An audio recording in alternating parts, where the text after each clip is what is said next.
Գյուրջան Կասկադ, ցանկացած համեմատություն մեր օգտին է։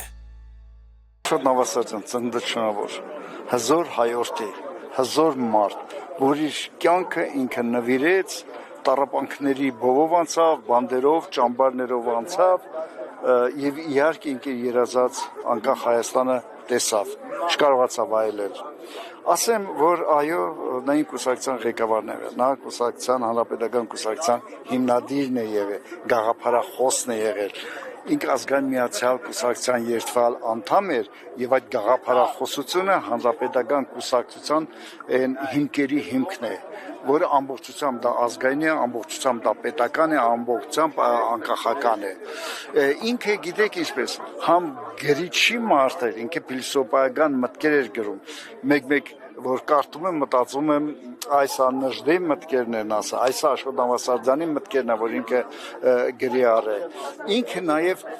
պատերազմի մարդ էր, ինքը գտնում էր, որ յուրաքանչյուր հայ պետք է նաև զինվոր լինի, իր հայրենիքի համար պետք է պատերազմ տա, եւ ինքը այդպիսին էր, ինքը ուներ ռազմական ֆորմա եւ այդ ինքը գնում էր ճակատ, ինքը անմիջապես մասնակցություն էր ունենում, այսինքն եւ գաղափարական, եւ քաղաքական, եւ ռազմական ճանապարհով ինքը հայրենիքի պաշտպանության գործի առաջամարտիկներից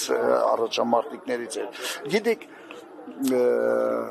նման մարդկանց տեղը էներգետիկա ունեցող կրակ մարդ էր, հա։ Ինչի որ ասես, այլ իրանց հետո ինչ որ լրացվում է, այդպես չի լինում։ Յուրաքանչյուր անհատ է, ինքը զոն անհատ է, իր չլինելուց հետո նկատում եմ ֆիզիկապես, իր տեղը թափուր է մնում։ Ուղղակի փառք ու պատիվ իրեն շարունակողների, որ ազգային միացյալ կուսակցության գաղափարախոսությունը ծառայել ազգին, նվիրվել ազգին եւ ազգն է, որ ամեն ինչի հիմքն է եւ անկախությունը եւ որ հայրենիքը պետք է պաշտպանել ցանկացած ժամանակ եւ բոլորից եւ չպետք է խուսափել պատերազմից, այլ պետք է կռվել եւ պայքարել։ Ինքը գնացել էր այդ ճանապարհով։ Իր պատգամը հիմնականում հայրենիքի համար կռվելն է, հայրենիքի համար զոհվելն է, հայրենիքը իննով վերապրելն է։ Հզոր անձնավորություններ ինքը։ Հզոր անձնավորություններ։ Եվ մենք պարբերաբար իր ընկերներով, ինքը իմ ղեկավարն է եղել, տեսեք ինչպես հանրապետական կուսակցությունը ունեցել էր լիդերներ, եթե նայենք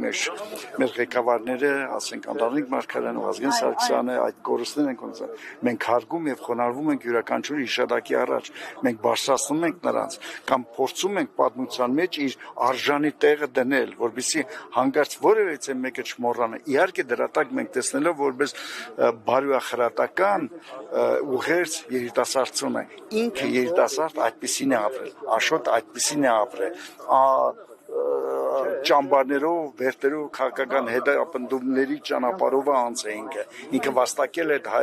հարգանքը եւ ինքը վաստակել է Հայաստանի զինվոր, հայրենիքի զինվոր կոչվելու այդ իրավունքը։ Պարոն Նիկոյան, ամեն դեպքում ազգային պետական գործիչների արածը այսօր նվազ է կարևորվում հենց իշխանությունների կողմից, որովհետև տեսնում ենք քաղաքականություն է տարվում, որ օրինակ ամբիոններից հայտարարվում է շարժումները, Ղարաբաղյան շարժումը օրինակ մոռանալու մասին, չհիշելու մասին ազգային իղձերը եւ այլն։ Այս համատեքստում ինչպես անել, որ Աշոտ Նավասարդյանի ավանդը չնսեմացվի։ Տեսեք ինչա, այնինչ մենք անում ենք այս 7 տարի փողոցում, ձեր լրագրողներ մեր ամենօրյա աշխատանքում անում ենք հենց դա։ Այսօրվա այս որ փորձում ենք բացել այս Աշոտ Նավասարդյանի տուն-թանգարան, այսպես ասեմ, նվիրված է դրան, հասկանում եք, այսօր ցավոք սրտի եւ յուրաքանչյուր ազգի պատմության մեջ լինում են այսպես մութ օրեր, այո, այսօր մեր ազգի, մեր պատմության ամենամութ օրերն են, եւ երբ ցեղի տականքը հաղթել է ցեղին, ամենահավորը դա է այսօրվա ամբողջ իրադրությունը, որ մեկ բառով ասես, այսօր ինչ է տեղ ունենում, ցեղի տականքը հաղթել է ցեղին, եւ ցեղի տականքն է այսօր իշխում հայոց աշխարհում։